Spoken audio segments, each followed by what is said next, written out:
Hola amigos, ¿qué tal estáis? Una vez más el equipo Sofía.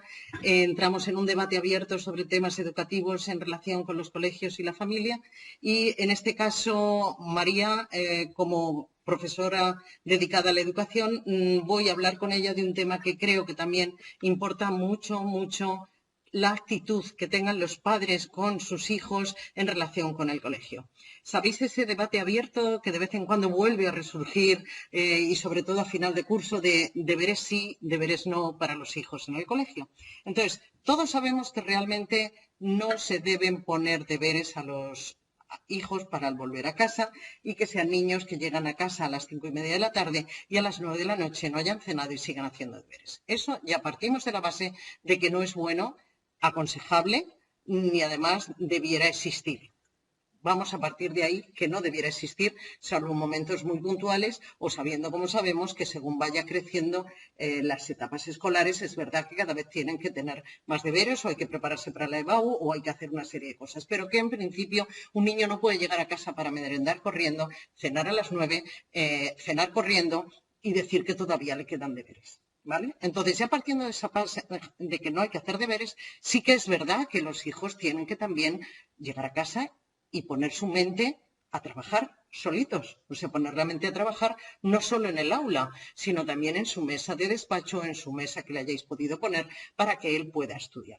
En ese plan, a mí me gustaría saber qué pensáis vosotros, profesores, cuando tenéis alumnos a los que algunos van más lentos, otros van más rápidos. Habrá alumnos que llegan a casa y casi se lo saben de memoria y no tienen que hacer nada, y otros alumnos que necesitan incluso apoyo pedagógico para poder hacer los deberes. Entonces, ¿cómo buscáis el equilibrio los profesores que os importa vuestro alumno de manera personalizada e individualizada para que haga los deberes que tenga que hacer y no más? ¿O cuál es el plan B que tenemos cuando esos alumnos, por la razón que sea, un día no tienen que tener deberes, pero tampoco los podemos poner delante de una pantalla como canguro mientras llegan papá y mamá de trabajar? Entonces, cuéntanos, María, ¿qué te parece a ti? Bueno, pues aquí hay que analizar distintos puntos importantes.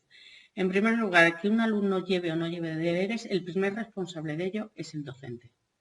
Si tú te has preparado bien tu clase, si tú sabes lo que quieres que el niño aprenda, eres capaz de disociar lo que es curioso del contenido que es necesario que sepa, y sabes utilizar bien el tiempo que el niño pasa en el colegio, que es mucho. Creo que ese niño lleva mucho adelantado. Ahora, si simplemente el profesor es un transmisor de contenidos enciclopédico, pues claro, el niño va a tener mucho trabajo por sí solo Al llegar a casa. Entonces, tenemos que aprender a utilizar el tiempo del que disponemos para que haya un momento para el aprendizaje, otro momento para la convivencia escolar, que es importante, otro momento para resolver dudas, otro momento para contar un chiste a los alumnos y romper un poco esa dinámica monótona que puede ser todo el rato aprender, ¿no? Y también otro tiempo para que los niños resuelvan las cuestiones que les están ayudando a adquirir el contenido que tú le has transmitido, a aplicarlo en la práctica. ¿Y por qué es importante que lo resuelvan en el colegio? Porque ahí está el docente, que es el responsable de ese aprendizaje. Si el niño no sabe resolver esa pregunta que le están haciendo o esa lectura comprensiva no la entiende o ese problema en matemáticas no da con él, ¿quién le tiene que ayudar? Pues es el profesor el que le tiene que ayudar en ese aprendizaje, para que de esa forma también el profesor se dé cuenta que ese alumno no ha adquirido el contenido que tú creías que habías transmitido o no lo ha entendido toda la clase porque todos te hacen la misma pregunta. Por eso la comunidad también es muy importante. O sea, un niño no aprende igual solo o en solitario, porque entonces nos iríamos al homeschool, sino que aprende en comunidad y aprende de los demás y aprende los demás de él. Y al mismo tiempo la profesora ve cómo respira toda la comunidad. O sea que es muy importante el trabajo en comunidad, que es el aula educativa. Entonces, cuando a mí me dicen deberes en casa sí o no, también vamos a hacer, ¿y qué son deberes? Porque hay distintas cosas, o sea, se mete todo en la misma palabra. Tenemos que diferenciar entre lo que es hacer ejercicios, actividades, operaciones, que eso creo que deben hacerse en el aula Ese tiempo de aprendizaje debe hacerse en el aula, que es aprender habilidades, aprender a aplicar las herramientas, todas esas cosas. Debe haber un tiempo dentro del colegio. Es verdad que cada niño tiene un ritmo. Y unos, a los 10 minutos, señor, ya ha terminado, y otros que a lo mejor toca el timbre de esa casa y todavía le queda un problema por terminar. Bueno, pero también esa es la diversidad. Vamos a ver, no podemos decirle a qué ritmo tiene que cada uno resolver. Todos tenemos que resolver este problema en 5 minutos. Pues no, cada uno va a necesitar su tiempo. Entonces sí que es verdad que a lo mejor algún niño de esas 3 actividades que había que hacer, pues una la tiene que terminar en casa. Tampoco hagamos un drama de que el niño haga medio problema de matemáticas. Pero lo que no puede ser es como durante muchísimos años se le ponía al niño a las 5, a las 6 de la tarde a casa a hacer tarea que a lo mejor tenía que hacer una hoja entera con 20 divisiones, analizar 10 frases morfológicas y hacer una lectura comprensiva, y le daban las 9 de la noche. Después de haber estado 8 horas en el colegio. Entonces, realmente, ahí no hay ningún aprendizaje. El niño está agotado, saturado y desbordado. Y, fijaos que siempre digo el niño. Es que el niño es verdad que está en un proceso de aprendizaje, pero el aprendizaje no solo es de contenido académico. También hay un aprendizaje que se hace a través de los juegos, a través de la convivencia familiar, a través de ir con papá y mamá a hacer la compra después del cole, de ir en el coche o sentarnos en el salón a charlar en plan familia. Y si le estamos derivando al niño hasta las 9 de la noche a estar haciendo deberes, pues todos esos aprendizajes y esas cosas que son tan importantes como un problema de matemáticas, se los estamos robando. Y además perdemos tiempos y espacios familiares que se pueden utilizar hasta en la cocina para hacer investigación de una clase de biología, de una clase de multiplicar haciendo un bizcocho. O sea que es que para el niño no tiene que suponer un drama tener que aprender, tener que aprobar o tener que estudiar. Pues si lo hacemos así, acaba siendo un drama. Pero yo voy a otro tema que me preocupa mucho de este tema. ¿Cuántos padres se oyen que estudian con sus hijos? Yo he hecho la primaria y la secundaria con mis hijos. Yo me siento con ellos y no me levanto hasta que no acaban los deberes, y son padres que es verdad que están estudiando con sus hijos, hijos que no tienen problemas de aprendizaje, hijos que simplemente tienen que acabar sus deberes solos, porque en clase no tienen a su profesora sentada a su lado, y llegan a casa y tienen una madre o un padre sentado a su lado todos los deberes. ¿Qué consecuencias o qué es lo que tú ves de ese niño cuando llega al día siguiente y su madre está sentada cada día haciendo los deberes a su lado? Bueno, pues yo pienso que esos casos, que los hay, el adulto que acompaña a su hijo hasta ese extremo de saberse en qué página está el problema de matemáticas que han mandado y el que no sé qué, y cuál no han corregido ayer y cuál van a corregir mañana, son personas con carencias emocionales y frustraciones personales de su pasado. A lo mejor él no tuvo un padre que le acompañó por las tardes y lo que yo no tuve que a mi hijo no le falte, o no pudo estudiar alguna cosa y entonces, pues bueno, sin darse cuenta, le está viniendo muy bien este aprendizaje que está haciendo a través de su hijo, o a lo mejor trabaja en una oficina y su verdadera vocación fue la docencia y nunca la llevó a cabo, y a través de su hijo está desarrollando esa vocación oculta que tiene. Pero... O ha perdido el guión de su vida personal y no tiene guión más que la vida de sus hijos, y cuando sus hijos vuelan son personas que es cuando se habla del síndrome del nido vacío, porque son personas que han hecho la primaria, la secundaria y el bachillerato con sus hijos, y cuando se van a la universidad la madre se queda sin rol de vida. Viven su vida a través de la vida de sus hijos, pero les traumatizan, porque a mí me decía un día una madre, ya, pero es que cuando corregisteis ayer este problema, tú dijiste a los niños que esto era no sé qué. O sea, se sabía todo lo que yo había explicado el día anterior en la clase en la que ella no había estado presente. Es decir, cuando llegan sus hijos a casa, les hacen un tercer grado de qué ha ocurrido, qué han contestado, y aquel problema que yo te dije, cómo lo han dicho, cómo lo han dejado de contestar. Estás generando una inseguridad en tu hijo al mismo tiempo que le estás enseñando a ser espía, porque voy a estar muy atento porque luego mamá me va a preguntar qué ha contestado la profe cuando me diga tal, ¿no? Y además, según la reacción de la madre, el hijo va a contar las cosas también modificada o no. Y al final ese chaval tiene un doble discurso buscando el reconocimiento de su madre, porque si no se lo cuento así, la va a liar con la profesora, va a ir y va a montar un pollo o va a decir a los demás, y yo no quiero que mi madre me señalice más. Y hace un doble discurso a ese padre o esa madre, perdón, estoy diciendo madre todo el rato, que en un momento dado está condicionando la vuelta a casa del niño, y lejos de ser un encuentro afectivo después de 8 horas de no estar con su hijo, es un encuentro con una tensión emocional impresionante. Yo prefiero 1000 veces más el niño que no ha hecho la tarea porque no la entendía, incluso que porque no se acuerda, que la tarea que viene hecha por un adulto que el niño no sabe gestionar, no sabe trasladar ni argumentar y se ve bloqueado cuando le digo, bueno, y es por... Yo hace poco un niño me resolvió un problema de matemática, yo soy maestra de primaria, con una ecuación de segundo grado. Y venía súper feliz porque se lo había resuelto su padre. Es que mi padre, como diciendo, qué listo es mi padre. El día que yo quiera examinar a su padre, me citaré con él y le haré un examen. Pero es que ahora es tu hijo el que tiene que aprender, y si yo le he puesto un problema, desde luego no es para que lo resuelva con una ecuación de segundo grado porque está en primaria. Entonces, es preferible que me diga, señor, por más que vueltas le di, no supe cómo se hacía.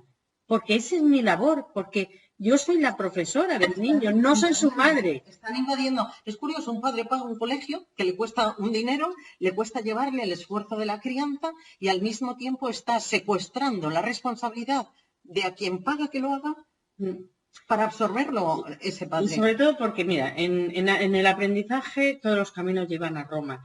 Y para resolver un problema, lo que sea, hay miles de caminos, pero a lo mejor la profesora quiere exactamente que lo resolvamos así, porque la semana que viene voy a dar la regla de 3 y no lo voy a resolver con una regla de 3 porque todavía no lo he dado.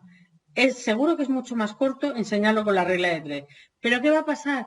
Pues que le está generando un conflicto cognitivo al niño grandísimo cuando al día siguiente él tiene la solución correcta, pero no el camino que... No el proceso que no el proceso, porque no lo entiendo. No es que yo no quiera que lo resuelva de otra manera. Lo que quiero es que cuando lo resuelva con una regla de 3, sepa lo que está haciendo. No que esté reproduciendo lo que le ha hecho otra persona, aunque haya llegado a Roma. Y luego además pasa otra cosa, que al final el ego nos juega muy malas pasadas a los padres. Entonces, si el niño no le sale bien esa asignatura o al final tiene problemas para poder aprobar, el padre se siente suspendido. De tal manera que él, delante de su hijo, deja de ser un padre para ser un padre suspendido. Y entonces es una interferencia afectiva bestial. Se va a volver contra él. Que se va a volver contra el propio padre. Porque al final el padre va a decir, yo suspendido no, es tu profesora la que lo hace mal. ¿Por qué? Porque entra en jaque su autoridad. Entra en jaque, ¿qué va a pasar? ¿Que ahora yo estaba haciéndolo mal con mi hijo? No, es la profesora la que se equivoca. ¿Cómo son las tutorías? Yo pongo un ejemplo, es como si tú vas al médico y ya vas con el diagnóstico hecho y el tratamiento dado. Entonces, mire usted, yo tengo una neumonía y estoy tomando amoxicilina. Y el médico dirá, bueno, tendré yo que saber, hacerte la radiografía, ocultarte, ver qué antibiótico. No, pero es que mi madre, como ya tuvo neumonía una vez, ya ella me ha dicho que esto es la neumonía, esto es el amoxicilina. Y además le sobró amoxicilina y ya me la he tomado. Ya me la he tomado. Vengo aquí a que usted me corrobore que es la amoxicilina. Vamos a ver. Zapatero hace sus zapatos. Entonces, el padre que haga de padre, el docente que haga de docente, porque enseñar a dividir no significa el mecanismo de la división. Detrás de una división hay un montón de contenidos de aprendizaje previos a que saber que el resto me lo llevo 4. Eso es el final del camino. Pero si el niño no sabe que está repartiendo, ¿para qué quiere saber dividir? A mí una vez me vino una niña muy contenta, señor, me sé todas las preposiciones. Y no habíamos dado las preposiciones. Y le dije, qué bien. Dice, mira, te cabe. Digo, ¿y para qué sirven? Y se quedó bloqueada. No sé. Entonces... Es como cuando se aprendían los reyes visigodos de memoria. Estamos volviendo en 5 leyes de educación más atrás. Entonces, si tú no sabes que no debes decir dijo de qué no sé cuánto porque estás utilizando mal la preposición de, a mí que te sepas todas las preposiciones de memoria y no las sepas utilizar, no me es de ninguna utilidad. Bueno, ¿y qué piensas de esos niños que puede haber dos líneas. Los padres que no están en casa y para no culpabilizarse y para justificarse les ponen profesores de apoyo sin necesitarlo, ya que ellos no están, para que les garanticen que cuando ellos llegan los niños han hecho todos los deberes. O esos padres que creen que si su niño tiene problemas de aprendizaje es un deshonor buscar una persona, una psicopedagoga o alguien de ayuda que ayude a su hijo porque va más lento, porque en los colegios de integración hay niños con otra velocidad de aprendizaje y se culpabilizan diciendo que hemos hecho mal para necesitar un profesor particular. Habla un poco de este tipo de padres y situaciones. Bien, son dos cosas diferentes. Uno, el que él, por circunstancias que se dan en muchas familias, no puede estar ahí. Yo pienso, una cajera de Mercadona sale a las 9:30 de la noche y no puede estar ahí. Y por lo menos le queda la tranquilidad que su hijo no ha estado desatendido y ha buscado una persona con unas cualidades determinadas que le da la seguridad. Pero esa persona, profesora particular, o sea, no siempre tiene que estar haciendo deberes. Pueden estar aprendiendo otras muchas cosas, desde hacer un puzzle, a lo mejor con más dificultad, o sea, y su hijo está siendo atendido. Pero esos padres que están en casa, pero también tienen al profesor particular, suelen ser los mismos que te dicen, bueno, es que yo quiero que mi hijo lleve deberes. No, a mí eso de que no hay deberes, no, pues para mi hijo mándame un cuadernillo. Para que tenga cosas que hacer. Porque realmente al final lo que ellos no quieren es compartir tiempo de ocio, de conversación. Estén ocupados haciendo deberes con una persona, claro. Pero se les queda un poco por dentro el decir, y con esto mi hijo va a ser el más listo de la clase, porque está haciendo más divisiones que nadie, o está repasando más que nadie. Pues yo creo que es preferible ese tiempo de ocio que antes no tenían los niños por la sobrecarga escolar que tenían, que les ayudemos a organizarlo. Porque sí es verdad que un niño, por lo menos de primaria y creo que de secundaria también, no sabe organizar su tiempo libre. Entonces, ahí sí creo que el padre tiene que intervenir porque es el tiempo de estancia familiar y decirle, pues mira, llegamos, merendamos, venga, media horita de tele, otra media vamos a leer, o incluso lees tú con él, que es que el ocio no es siéntate 4 horas al Fortnite. Es que para eso no hemos quitado los deberes en el colegio. Es que es preferible entonces que sigan haciendo deberes hasta las 9 de la noche si va a ser 4 horas de matar videojuegos y con palabrotas y YouTube y cosas de esas. Si vamos a avanzar hacia ese camino, mejor echemos un poco para atrás. Y lo otro que tú me decías, es verdad que algunos niños con dificultades de aprendizaje necesitan ese refuerzo.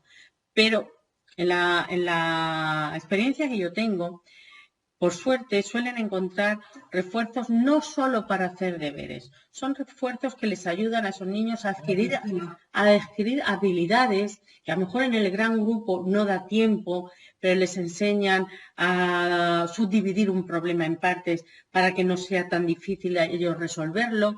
Entonces sí van a gabinetes muy especializados que para mí hacen un gran trabajo, porque además lo bonito de esos gabinetes es cuando se trabaja desde el colegio también. Yo estoy en contacto muchísimas veces con este tipo de profesionales a los que admiro y felicito, porque esos niños a veces sí necesitan un tiempo individual para ellos, para poder seguir al gran grupo en el que están, porque les viene también muy bien para socializarse, para sentirse seguros, para su autoestima. Pero, claro, cada uno es como es y hay niños que igual que hay unos que a lo mejor son muy listos, pero necesitan más disciplina, porque hay otros que son muy buenecitos, pero los pobres les cuesta trabajo acertar. Cada uno es como es. Entonces, a ese niño va a necesitar ese refuerzo pedagógico y creo que los padres que se lo pueden, no todo el mundo puede tener ese extra y si no, pues a lo mejor menos becas a todo el mundo y más ayuda terapéutica a aquellos niños que lo necesitan. De hecho, yo, por ejemplo, soy mentora de muchos niños, pero con terapia de conversación como apoyo social para niños con problemas, que luego al mismo tiempo los padres me autorizan a hablar directamente con el preceptor de ese niño para que les cuente cómo va mi evolución psicológica con la niña o el niño, y que eso les sirva a ellos también para que saber que en la casa se está trabajando una parte que el colegio no llega, pero que sin embargo se puede llegar, pero que no se enterarían si el propio profesional que lo está haciendo no habla con el preceptor o con el tutor de la clase. O sea que trabajar en equipo, todos los medios que sean polivalentes a la atención del hijo, sin sobreprotegerle, creo que es fundamental. Yo también quería precisar un poco. Cuando digo no deberes, no los puristas no se rasguen las vestiduras. Creo que hay un momento también en el que el niño tiene que tener su momento íntimo de memorizar algunas cuestiones. Hasta ahora de multiplicar todavía no se ha inventado otro sistema y hay que memorizarlas. Unos van a necesitar más tiempo que otros, y eso tiene que ser en casa, en la intimidad, en mitad de un grupo de 25 niños, para aprenderte las 10 tablas. Adecuado para estudiar, el hábito de estudio, nada más. Y luego, a lo largo de la etapa de primaria, no es lo mismo un niño de 6 años que uno de 12 que va a empezar secundaria y tiene ya que ir cogiendo un poco el rol del año siguiente para no caer en el catastrofismo. Entonces, hacer tareas en el cole, pero memorizar, interiorizar el contenido y el aprendizaje, sí que hay que irles dedicando progresivamente un tiempo en la intimidad de su casa. Bueno, pues nada más, muchísimas gracias. Esperamos haberos ayudado, por lo menos haberos abierto las inquietudes que surgen desde el aula o desde el colegio ante determinadas circunstancias de los niveles educativos de vuestros hijos. Un abrazo muy fuerte para todos.